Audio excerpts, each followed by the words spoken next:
Hi, my name is Jaden Towns, and this is my video presentation of Arkansas's involvement in the Civil War.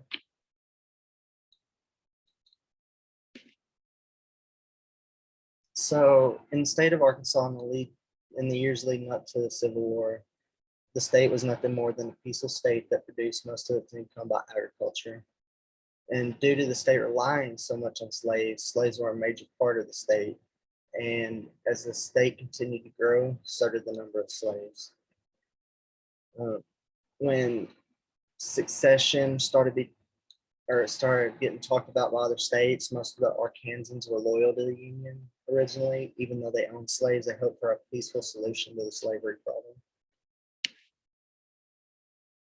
problem. When Arkansas did succeed, the first initial start of it was when Governor Rector was elected governor of Arkansas. In his first address to the legislature, he called for secession from the Union. And then on March 18th, 1861, a vote for secession occurred and it was defeated. But less than a month later, Confederate troops fired on Fort Sumter when President Lincoln asked for the state of Arkansas to send troops to support the Union cause. After political moves by the Confederate supporters, Arkansas seceded from the Union and joined the Confederacy. In the early days of the Civil War, Arkansas's first act of supporting the Confederacy was when Union soldiers marched to Fort Smith to get rid of its federal Union troops. But when they arrived at the fort, it had already been abandoned. General William J. Hardee was named the commander of the Arkansas Confederate forces. And then many Northwestern Arkansans still supported the Union movement, and they were actually arrested for it. And they had the option to support the Confederacy or be charged for treason. So in the end, most of them decided just to support the Confederacy.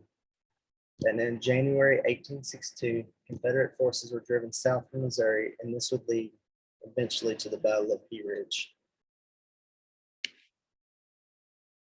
The Battle of Pea Ridge is one of the most well-known battles that occurred in Arkansas during the Civil War period. It was the largest battle. It was very significant to the Union because the Confederate forces were able to push them out of Arkansas, or they were never able to push them back out of Arkansas for the remainder of the war. And it also led the Union to control Missouri for the next 2 years. Two Confederate generals were killed in the battle, and it slowed rebel advancements. It was a big factor in what caused the Union to be able to win this war.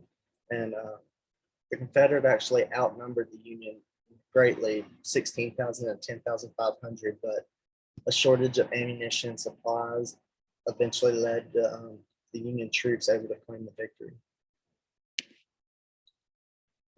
Life for mainly women during the Civil War was a lot different than it was before the war. When the war started, the women were left alone, of course, and didn't have their husbands to do the jobs that they typically handled.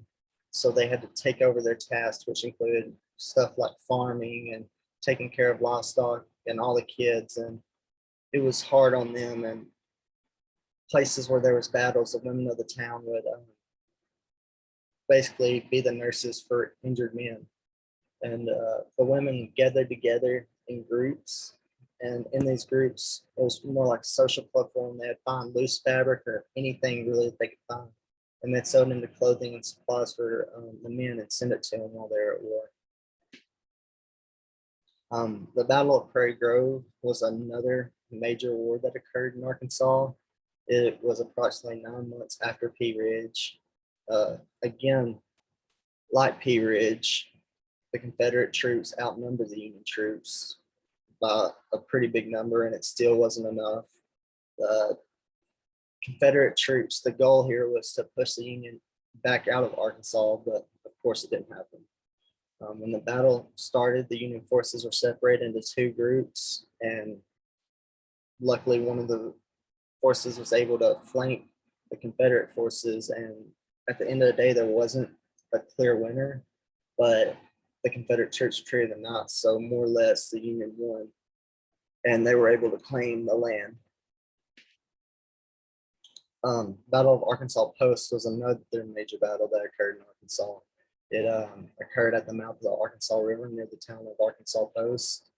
Um, this was a major location where most of Arkansas naval fleet was located. The Union forces originally were headed down the Mississippi River towards Vicksburg because at the time this was a Confederate stronghold, and they passed the mouth of the Arkansas River inside to more or less take out soldiers here before they had to worry about them later on down the road. And the capture of this fort was so crucial because it was a turning point for the Union, which helped lead them to claim the city of Vicksburg and also led to the surrender of 20,000 Confederate troops in Galveston. At the end of the war, in September of 1864, Confederate General Sterling, he led a unit from Arkansas up to Missouri, where they were very soundly, easily defeated, and for the most part would end most military operations in Arkansas.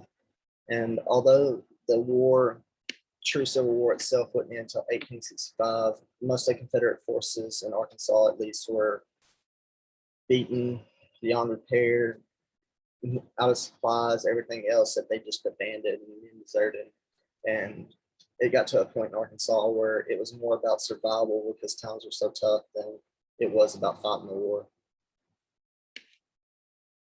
And then when Reconstruction came in Arkansas, it had a hard time recovering, like most states.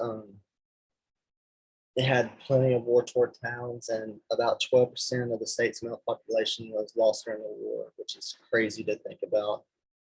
The farmers had trouble following the war because they didn't have the slaves that they had before. So they had to take care of the plantations, farms, all those sales. They didn't have the free labor. And also Arkansas had to deal with carpetbaggers who gained political roles in the state and bought up land that Arkansans couldn't even afford anymore.